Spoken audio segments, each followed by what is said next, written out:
الرحیم الحمد للہ رب العالمین والعاقبۃ للمتقین والصلاة والسلام علی اشرف الانبیاء والمرسلین اما بعد فاعوذ باللہ من الشیطان الرجیم بسم اللہ الرحمن الرحیم لقد کان لکم فی رسول اللہ اسوۃ حسنہ صدق اللہ العظیم۔ ناظرین کرام السلام علیکم ورحمۃ اللہ وبرکاتہ۔ پروگرام جستجو میں دل کی اتھاہ گہرائیوں سے میں آپ میں سے ہر ایک کو خوش آمدید کہتا ہوں۔ امید کرتا ہوں آپ تمام احباب بخیر و عافیت ہوں گے، اور یہ دعا کرتا ہوں کہ اللہ کریم آج کی رات اور آنے والے دن کے ہر طرح کے شر سے آپ میں سے ہر ایک کی حفاظت فرمائے،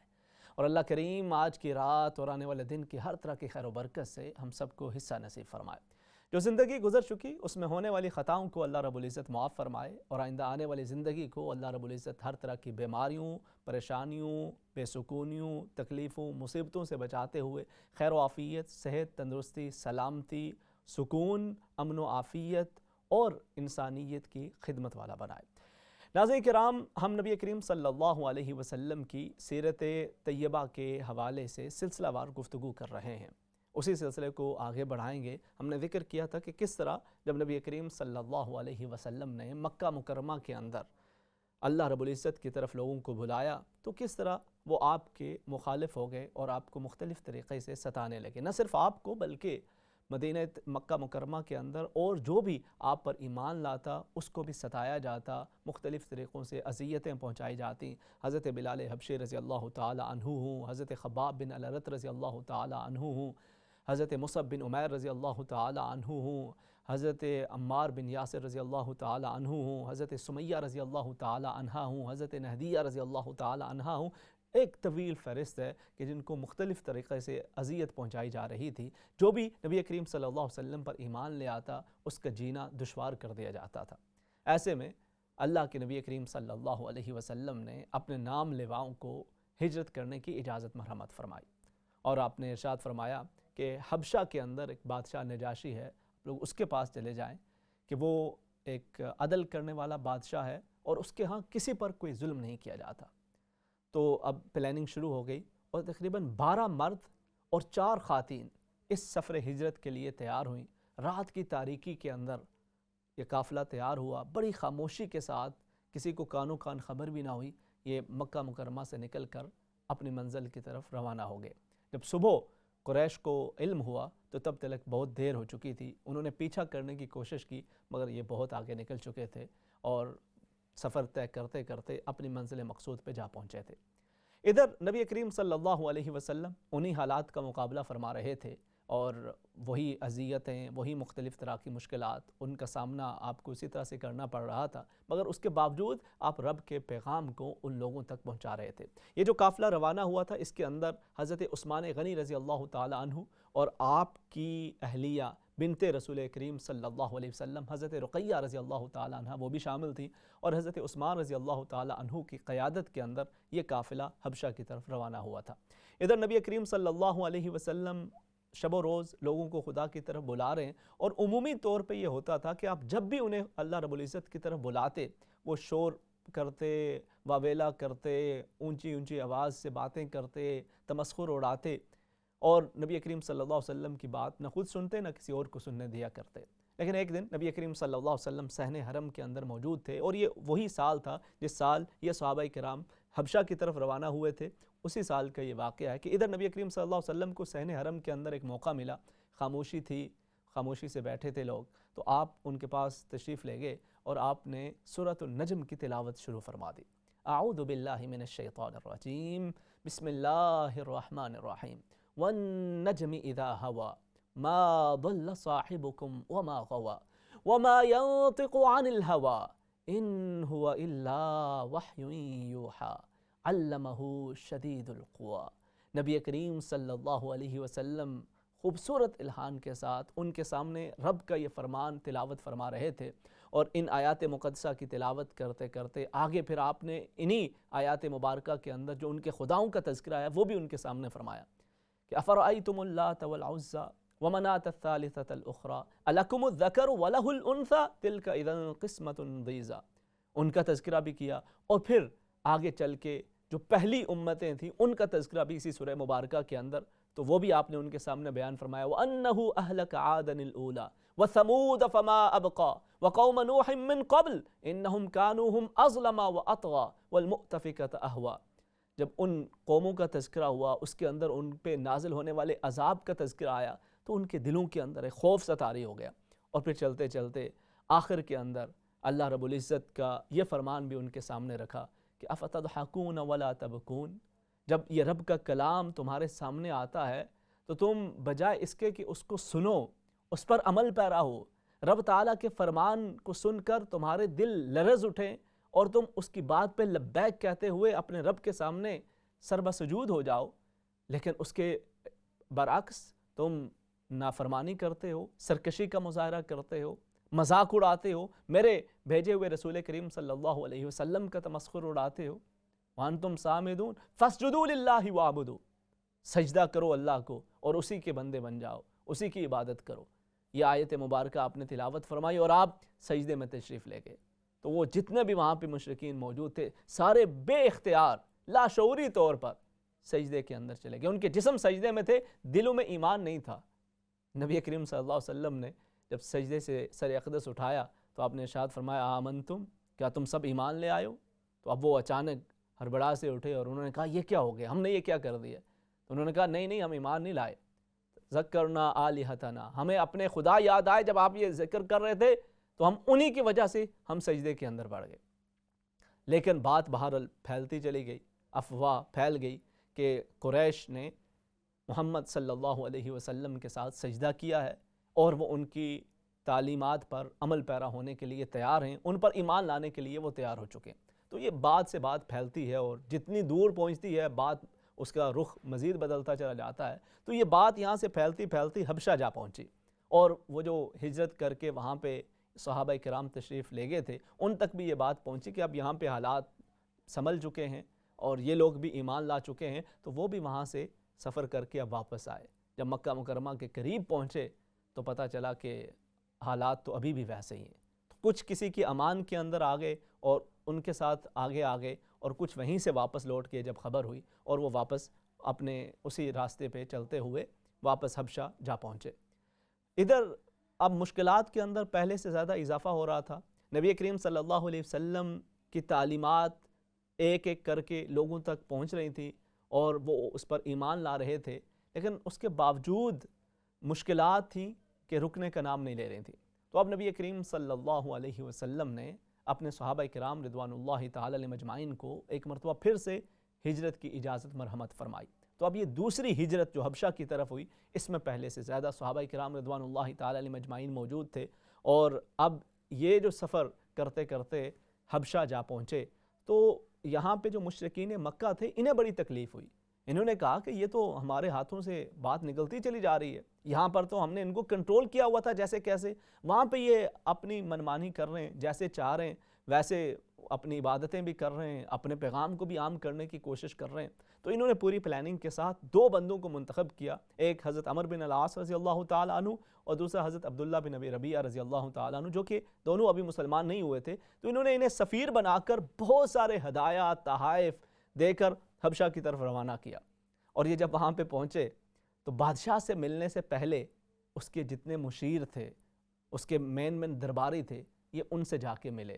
اور انہیں سارا بتایا کہ ہم اس مقصد سے آئے ہیں، کل ہم نے بادشاہ سے بات کرنی ہے، یہ تحفہ آپ کے لیے ہے، یہ آپ کے لیے تحفہ لے کے آئے ہیں، یہ چیز آپ کے لیے ہے۔ تو ہر ایک کو اس کے مزاج کے مطابق وہ قیمتی تحائف پیش کرتے چلے گئے اور ان کا ذہن بنا دیا۔ ان کے جو پادری تھے، دیگر جو سیاسی اور مذہبی رہنما تھے، تحفے تحائف کے ساتھ ان کو خوش کر دیا۔ اور آج بھی یہ طریقہ ہوتا ہے، بہت سارے لوگ کام نکالنے کے لیے وہ رشوت لینے دینے کے عمل کو تحفہ تحائف کہہ کر استعمال کرتے ہیں، اور اسی تحفے تحائف لے کر وہ بہت سارے ایسے کام کہ جو غیر قانونی ہوتے ہیں، جو غیر بسا اوقات غیر اخلاقی ہوتے ہیں، وہ سر انجام دے جاتے ہیں کہ بس اب چونکہ لیا ہوا اتنا بڑا تحفہ لے لیا کسی سے، اور وہ جانتے ہیں اندر سے، ان کو بھی خبر ہوتی ہے کہ یہ اصل تحفہ نہیں ہے، یہ ایک طرح کی رشوت ہی ہے جو میں اس سے حاصل کر رہا ہوں اس غیر اخلاقی غیر قانونی کام کے لیے، لیکن بہرحال اب اس سے اتنا فائدہ ہو رہا ہے تو وہ اسی زمرے کے اندر لے کر اس کو، لیکن صرف نام بدل کے تاکہ اپنا ضمیر، اپنا دل کسی حد تک مطمئن رکھا جائے، تو وہ اس طرح کی چیزیں وصول بھی کرتے ہیں اور بعد کے اندر ویسا اقدام بھی کرتے ہیں جیسا اگلا بندہ چاہ رہا ہوتا ہے۔ تو انہوں نے بھی وہی حربہ استعمال کیا جو ہمیشہ ایک انسانی طبیعت اور اس کی سرشت کے اندر جو چیز موجود ہے اسی کو سامنے رکھتے ہوئے وہ سارے مشیر، مذہبی، سیاسی رہنما ان کو تیار کر لیا۔ اگلے دن جب مجلس سجی، بادشاہ کو جا کے کہا کہ بادشاہ سلامت، ہمارے کچھ لڑکے نوجوان اور کچھ بڑی عمر کے بھی لوگ اپنے آباء و اجداد کے دین سے ہٹ کے اپنے عزیز و اقارب کی اجازت کے بغیر یہاں پہ آپ پہنچے آپ کے پاس، وہاں پہ بڑے بڑے سردار ان کی تلاش کے اندر ہیں اور ہمیں بھیجا گیا ہے کہ ہم ان کو واپس لے کے آئیں۔ ایک تو یہ ہے نا کہ یہ ہمارے دین سے نکل کر آپ کے دین میں آئیں، تو پھر تو یہاں پہ آ کے ٹھہریں، رکیں اور آپ کی شرافت سے، آپ کے نظام عدل سے فائدہ اٹھائیں۔ یہ تو آپ کے دین میں بھی نہیں ہے، انہوں نے ہمارا دین بھی چھوڑ دیا ہے، آپ کے دین پہ بھی نہیں ہے، ایک نیا دین لے کر آ گئے اور یہاں پر یہ لائف انجوائے کر رہے ہیں، تو اس میں تو آپ کو کوئی بھی فائدہ نہیں ہے، اور ہمارے اتنے بڑے بڑے سردار وہ ان کے منتظر ہیں، تو آپ مہربانی کریں ان کو ہمارے ساتھ واپس بھیج دیں۔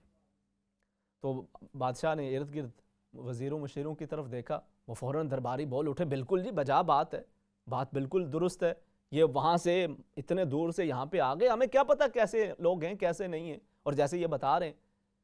کہ اپنے گھر بار کو چھوڑ کے نکلے ہوئے ہیں، تو یہ بالکل غیر مناسب حرکت ہے، ان کو تو واپس کرنا چاہیے، بالکل ان کو ابھی انہی کے ساتھ واپس لوٹا دیجئے۔ بادشاہ دانشمند تھا، اس نے کہا ذرا ان سے بھی تو بات کروں، وہ مجلس میں موجود ہی نہیں ہے جن پہ بات ہو رہی ہے، ذرا ان سے بات کریں، ان سے بھی پوچھیں کہ آخر ماجرا کیا ہے۔ تو ان کو بلا بھیجا گیا۔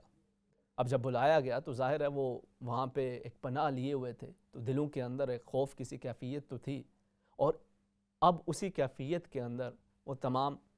بادشاہ کے دربار میں آ پہنچتے ہیں، اور حضرت جعفر رضی اللہ تعالیٰ عنہ he was only 18 years old at that time، جو کہ نبی کریم صلی اللہ علیہ وسلم کے چچا زاد بھائی ہیں اور حضرت علی المرتضیٰ رضی اللہ تعالیٰ عنہ کے سگے بھائی ہیں۔ انہوں نے وہاں پہ کھڑے ہو کر جو بات کی، جو پیغام دیا، وہ آج میرے آپ کے لیے بھی ایک مشعل راہ ہے، خاص طور پہ ہم جو یہاں یورپ کے اندر رہتے ہیں، یہاں کوئی امریکہ کے اندر ہے، یورپ کے اندر ہے، برطانیہ میں جو موجود ہے، ہم سبھی کے لیے اس کے اندر بہت بڑا درس ہے کہ یہ بھی وہاں پر وہ جو شاہ حبشہ تھا نجاشی، وہ بھی ایک کرسچن مذہب سے تعلق رکھتا تھا، نظام عدل کا قائل تھا، بڑے اچھے طریقے سے اپنی تمام رعایا کی لک آفٹر کرتا تھا، اور یہ وہاں پر ایک مائگریشن کر کے وہاں پہ گئے ہوئے تھے اور یہ وہاں پہ رہ رہے ہیں۔ اب بلایا گیا ان کو اور پوچھا گیا کہ کیا ماجرا ہے، بات ہوئی کیا ہے؟ تو اس میں بہت سارے سبق ہیں ہمارے لیے۔ اس میں ایک چیز تو ہمیں یہ بھی سمجھ میں آتی ہے کہ نبی کریم صلی اللہ علیہ وسلم نے، اور یہ تمام مسلمانوں کے لیے بھی اس چیز کے اندر سبق موجود ہے، وہ جو خطبہ حضرت جعفر رضی اللہ تعالیٰ عنہ نے وہاں پہ دیا ہے، کہ آخر نبی کریم صلی اللہ علیہ وسلم سکھا کیا رہے تھے۔ نماز، روزہ، حج، زکوٰۃ، یہ تمام احکامات بعد کے سالوں کے اندر اس حیات کے اندر نازل ہوتے رہے، اس میں کچھ چیزیں پہلے موجود تھیں، لیکن اس طرح پانچوں نمازیں، ان کی اس قدر رکعات، یہ دیگر تمام احکامات، یہ بعد کے اندر ساتھ ساتھ نازل ہوتے رہے، لیکن یہ جو پہلے ابتدائی سال تھے اس میں کیا تربیت ہو رہی تھی، کیا سکھایا جا رہا تھا، وہ اس کی جھلک حضرت جعفر رضی اللہ تعالیٰ عنہ کے اس خطبے کے اندر نظر آتی ہے۔ حضرت جعفر رضی اللہ تعالیٰ عنہ بادشاہ کے سامنے کھڑے ہوئے، 18 سال کا نوجوان ہے۔ ہمارے ہاں نوجوانوں کو پتہ ہی نہیں چلتا، وہ یہ 18-20 سال کی آج کل کی عمر وہ بچپنے کی عمر سمجھی جاتی ہے، لیکن دیکھیں کہ وہ 18 سال کا نوجوان وہاں پر کھڑے ہو کر نمائندگی کر رہا ہے تمام مسلمانوں کی، اور کیا پیغام دے رہے ہیں۔ انہوں نے کہا کہ ایھا الملک کننا قوما اہل جاہلیہ نعبد الاصنام ونأکل المیتہ ونأتی الفواحش ونقطع الارحام ونقطع الارحام ونسیء الجوار فبعث ويأكل القوي منا الضعيف فبعث الله إلينا رسولا منا نعرف امانته وصدقه وعفافه ونعرف نسبه۔ اے بادشاہ سلامت، ہماری حالت یہ تھی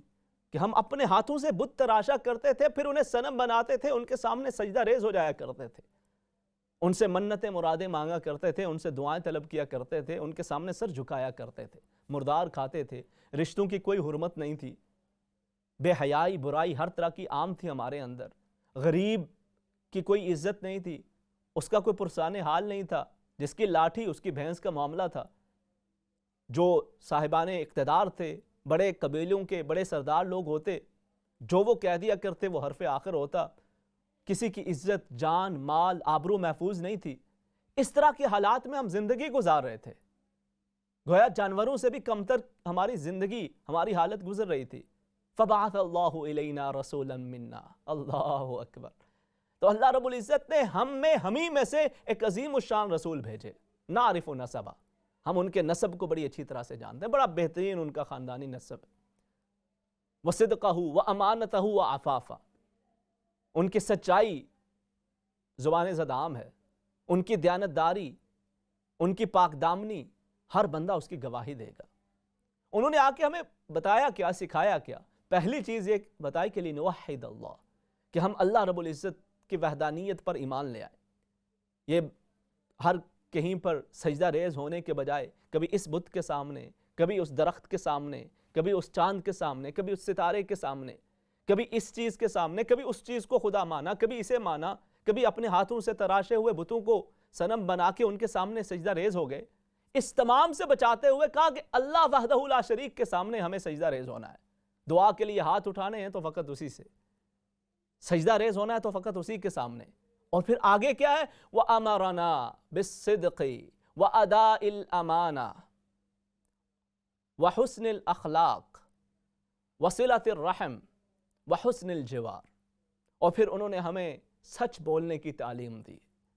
ہمیں بتایا کہ جھوٹ نہیں بولنا، نہانا عن قول الزور، ہمیں سچ بولنے کی تلقین کی، ہمیں رشتوں کو جوڑنا سکھایا، ہمیں رشتوں کو توڑنے سے منع کیا، ہمیں پڑوسی کے حقوق بتائے، ہمیں امانت دار تک لوٹانا سکھلایا، ہمیں بتایا کہ کسی یتیم کے مال کو نہیں کھانا، یتیم کا مال کھانا ایسے ہی ہے جیسے تم اپنے پیٹ کے اندر آگ بھر رہے ہو۔ ہمیں سکھایا کہ کسی کے ساتھ ظلم نہیں کرنا، کسی کے ساتھ زیادتی نہیں کرنی، کہ تمہارے پاس موقع ہے، اقتدار ہے، اختیار ہے، جان پہچان ہے، اس کا مس یوز کر کے کسی کے ساتھ زیادتی نہیں کرنی، کیونکہ تمہیں اپنے رب کے حضور حاضر ہو کر اپنے اعمال کا جواب دہ ہونا ہے۔ یہ وہ تربیت تھی جو نبی کریم صلی اللہ علیہ وسلم نے اپنے ان اولین صحابہ کرام رضوان اللہ تعالی علیہم اجمعین کی فرمائی تھی۔ آج میری قوم کا المیہ یہ ہے کہ ہم ماشاءاللہ اگر نوافل کی بات کریں، اگر نفلی عبادات کی بات کریں، عمروں کی بات کریں، ہم ایسے مختلف مذہبی رسومات کی بات کریں تو اس میں ہم پیش نظر آئیں گے۔ ہمارے ہاں بہت ساری رسومات اس قدر عام ہیں کہ کئی دیگر سوسائٹیز کے اندر شاید اس کا تصور بھی نہ ہو، لیکن دوسری طرف جو اخلاقیات ہیں ہم اس کے اندر انتہائی زوال کا شکار ہیں۔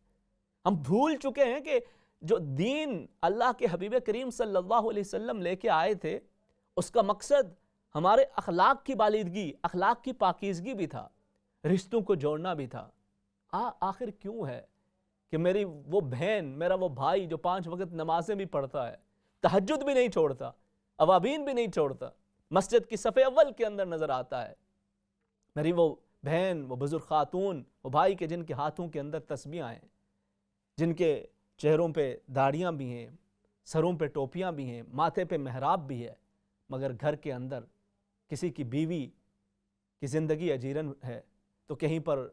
خامند وہ مشکلات کے شکار ہے، کہیں پر بہو کے لیے زندگی عذاب بنی ہوئی ہے تو کہیں پر ساس کا جینا دو بھر ہوا ہے، کہیں پر کوئی چچا تایا اپنے بھتیجوں بھانجوں کے حقوق کو پامال کر رہا ہے، ان کی جائیدادوں پہ قبضے کر رہا ہے، تو کہیں پر بھائی کی جائیداد کو ہضم کرتا چلا جا رہا ہے ظلماً، کہیں پر بہن